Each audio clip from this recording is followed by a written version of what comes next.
굵은 빗줄기가 저택의 대문을 두드린다. 그 앞엔 젖은 트렁크 하나를 꼭 쥔 여자가 서 있다. 그녀의 눈빛엔 두려움과 결심이 뒤섞여 있다. 이 집으로 돌아오면 안 된다는 걸 알면서도 그녀는 돌아왔다. 그녀의 이름은 안은화. 20해 전 떠났던 집으로 다시 걸어 들어가는 여자였다. 가정부 맞으시죠? 들어오시죠.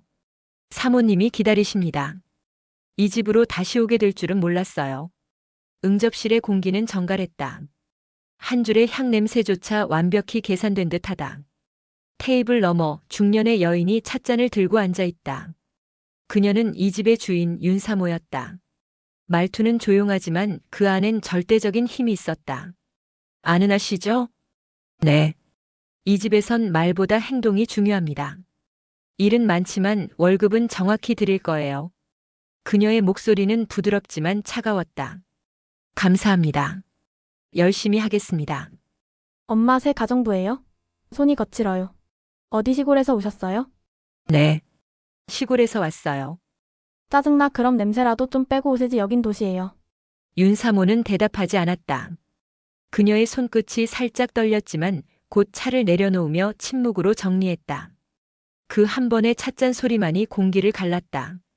모두가 잠든 새벽. 은화는 부엌 한켠에서 낡은 사진 한 장을 꺼낸다. 젊은 시절의 자신 그리고 품에 안긴 아기. 그녀의 눈가엔 미소가 번진다. 유리야, 이렇게라도 널 보게 될 줄은 몰랐어. 그 순간 문이 천천히 열린다. 불빛 사이로 윤사모의 그림자가 길게 드리워진다. 그 사진 뭐죠? 죄송합니다. 제게 소중한 기억이라서요. 차가운 목소리가 귓전에 닿는다. 이 집은 일하는 곳이에요. 감정은 문 밖에 두세요. 윤사모의 목소리는 낮고 담담했지만 그 안에는 알 수 없는 경계심이 섞여 있었다. 마치 들킬까 두려운 비밀을 지닌 사람처럼. 그날 저녁 식탁 위엔 고요한 긴장만 흐르고 있었다. 은화는 옆에서 서빙하며 손끝을 떨었다. 아빠, 이 가정부 좀 바꾸면 안 돼요? 냄새도 이상하고 촌스러워요. 유리야, 그만해. 왜요? 게다가 엄마, 이 사람 예전에 술집 출신이래요. 쟁반이 떨어진다. 짧은 정적 그리고 한 걸음 앞으로 나서는 은화. 유리야, 그 말 누가 했니? 윤사모가 놀란 듯 묻는다. 왜요? 틀렸어요? 은화는 경멸적인 눈빛으로 자신을 보는 유리를 향해 마음속으로 말한다. 그러면 안 돼. 넌 나한테 그러면 안 돼. 왜냐면 넌 내 딸이니까. 유리의 무례함에 잠시 식탁 위의 공기가 멈췄다. 유리는 자리를 박차고 일어나 은화를 무시하고 나가며 말한다. 정말 싫어. 문이 닫히는 소리가 천천히 울린다. 남은 건 은화의 거친 숨뿐이었다. 병원 복도에 서류 넘기는 소리가 퍼진다. 유리 씨와의 유전적 일치율은 없습니다. 하지만 서연 씨라는 이름이 있네요.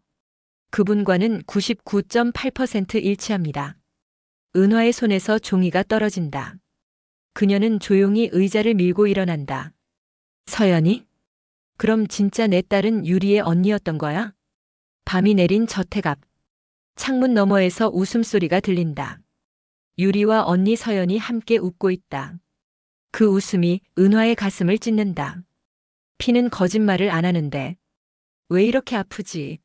문이 열리고 서연의 부드러운 목소리가 들려온다. 저기요, 이거 두고 가셨어요. 이 향기 어디서 맡아본 것 같아요. 그럴 리가요. 처음 보잖아요. 짧은 침묵이 흐른다. 그리고 은화의 목소리가 아주 조용히 그러나 확실히 스며든다. 아가. 아니야. 처음 본 게 아니야. 피는 거짓말을 하지 않는다. 하지만 진실보다 잔인한 건 가끔은 인연일지도 모른다. 로즈빌 대저택의 큰 문이 열렸다. 오래전 이 집을 쥐락펴락하던 한 노부인이 다시금 대문을 밟은 것이다. 곧이어 계단 위에서 차분하고 단정한 자태의 윤사모가 내려온다. 사모님, 노부인이 오셨습니다. 그래요. 모셔오세요. 노부인은 저택의 냄새를 코끝으로 훑듯 말했다. 이 집 냄새 변한 게 없네. 그 말 한마디에 집안의 공기가 살짝 굳었다. 어머니, 오신다는 연락이라도 주시지.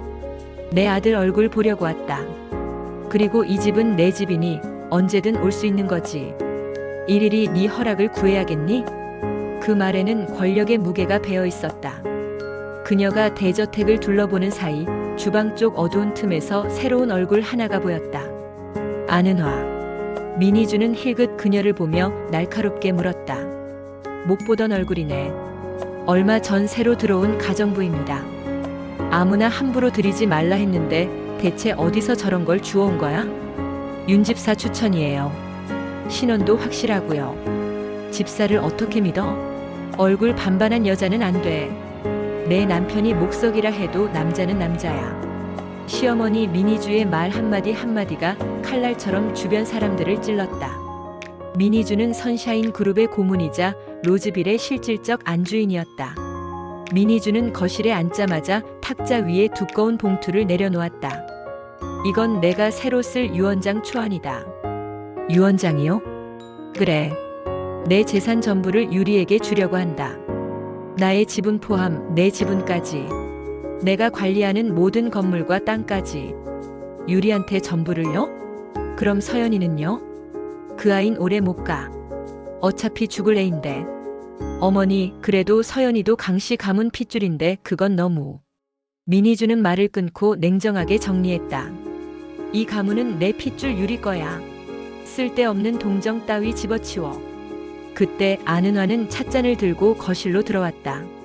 안은화 위로 민희주의 시선이 스쳤다. 이름이 뭐지? 안은화입니다. 오늘까지만 일하고 내일 이 집에서 나가요. 어머니. 윤사모가 얼른 끼어들었다. 민희주는 눈썹 하나 까딱 안 한다.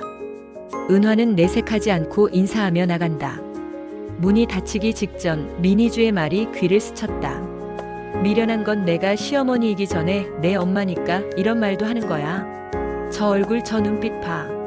새끼가 주르르 흐르는 얼굴이야. 남자 서넛은 잡아먹게 생겼어. 어디서 저런 걸 함부로 절대 강 회장 앞에 내놓지 마. 저 물건. 시어머니가 되기 전 내 엄마라는 말의 의미를 안은화는 알고 있다. 그날 밤 안은화는 주방 참모와 윤 집사의 야식을 준비한다. 그리곤 조용히 다짐한다. 20년 전 그날 강국영 회장을 죽인 자가 누구인지, 로즈빌에서 어떤 일이 일어나고 있는지 밝혀내리라. 주방에서 나온 은화는 복도를 걷다가 민희주의 방 문틈 사이로 새어나오는 빛을 본다. 민희주의 목소리가 들렸다. 그 여자 이세경이 살아있다고. 감옥에서 10년 전에 죽었다고 했잖아. 복도 끝에서 안은화는 그 모든 소리를 듣고 미소 지었다. 그녀는 낮게 속으로 말했다. 찾아보세요. 얼마든지. 죽었다고 믿었던 여자가 이제 당신 곁에 있으니까. 무대는 완성되었다. 이 이야기는 이제 시작이다. 로즈빌의 새벽은 언제나 고요했다. 안은화는 선샤인 그룹의 장녀이자 후계자 강서연의 방으로 들어간다. 서연의 창백한 얼굴, 떨리는 숨결, 머리맡엔 하얀 약봉지와 물컵이 놓여 있었다. 그 아인 오래 못 가. 어차피 죽을 애잖니. 민희주의 말이 귓가에 가시처럼 박혀 있었다. 은화는 약봉지를 집어든다. 이 약 어젯밤 윤사모가 직접 건넨 것이다. 혹시 서연이도 강국영 회장처럼 그렇게? 불안한 예감이 스치고 은화는 거실 약장으로 달려가 약병을 뒤적인다. 그 속에서 눈에 띈 붉은 병 하나. DIGITALIN 심장 기능 조절제 복용 시 주의 요망. 디지탈린. 심박수를 느리게 하는 약이다. 건강한 사람에겐 독과 다름없다. 핏기 없는 얼굴로 침대를 벗어나지 못하는 이유가 그럼 이건가? 안은화의 손끝이 떨린다. 20년 전 숨이 끊어지던 강국영 회장의 푸른 입술과 민희주의 차가운 미소가 떠올랐다. 그래, 이야기였어. 그때도 지금도 당신이 짓이야. 민희주. 안은화의 눈물이 떨어져 병 위에 닿는다. 이젠 내 딸까지. 민희주, 당신을 용서하지 않겠어. 오늘은 민희주가 은화를 이 집에서 나가라고 한 날이다. 그때 윤사모가 급히 다가온다. 은화씨, 가지 말아요. 주방장하고 윤 집사가 장염으로 병원에 갔어요. 며칠만 더 있어줘요. 은화는 미소 짓는다. 주방장하고 윤 집사가 왜 장염에 걸렸는지 안다. 그래, 이 집에 남아야 해. 모든 진실을 밝혀야 하니까. 따사로운 햇살. 거실 꽃병에 장미를 갈던 은화의 뒤로 낯익은 남자의 목소리가 들려온다. 처음 뵙네요. 새로 오신 분이죠? 안은화가 돌아보는데 하얀 셔츠에 강현빈이 서 있다. 그의 눈빛엔 묘한 공허함이 깃들어 있다. 네, 부엉이를 돕고 있습니다. 그 순간 강현빈의 코끝으로 라일락과 시더우드의 향이 공기 속에 스민다. 이 향기 낯설지 않아. 강현빈의 시선이 돌아서는 은화의 어깨로 향한다. 흰 셔츠 아래 살짝 드러난 붉은 장미 문신. 설마. 그럴 리 없잖아. 설마. 저기 잠깐만. 네? 그는 숨을 고른다. 이 향, 저 문신, 저 깊은 눈빛. 분명 20년 전의 그녀야. 내 사랑 이세영. 하지만 그녀는 죽었다. 10년 전 교도소에서 병사했다고 했다. 그녀가 내 아버지를 독살했다고 모두가 그렇게 믿었다. 강현빈은 혼란스러운 눈빛으로 은화를 본다. 향이 좋네요. 어디 제품인가요? 제가 직접 만든 거예요. 세상 어디에도 없는 향. 세상 어디에도 없는 향이라고. 20년 전 세영도 그랬다. 이 향은 세상 어디에도 없어. 그러니까 어디선가 이 향이 나면 내가 옆에 있는 거야. 현빈은 믿을 수 없는 현실에 놀란 눈으로 자신을 바라보는 안은화를 본다. 운명은 언제나 우연을 가장한 필연으로 찾아온다. 그리고 그 향기 속에서 또다시 20년 전의 그림자가 깨어나고 있었다. 주빌의 저녁. 강현빈은 조금 전의 상황이 믿어지지 않았다. 낯선 가정부에게서 느껴지는 이세영의 향기, 그리고 장미 문신. 하지만 세영은 이 세상에 없다.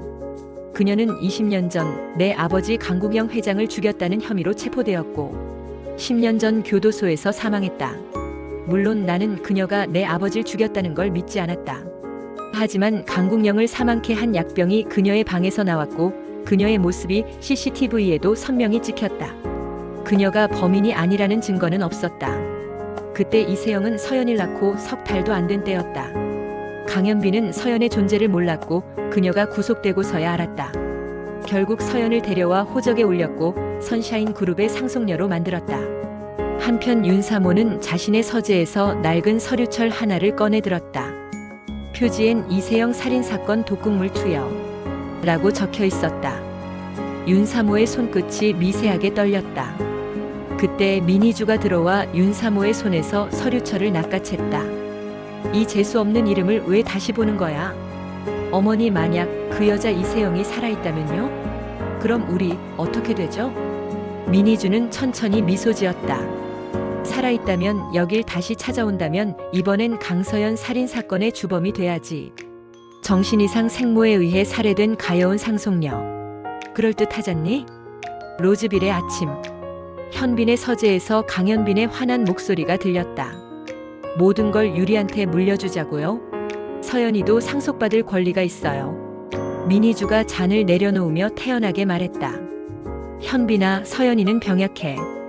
어쨌든 오늘 내일 하는 서연이보다는 건강한 유리가 가문을 이어야지. 어머니, 함부로 말하지 마세요. 현빈의 분노가 폭발했다.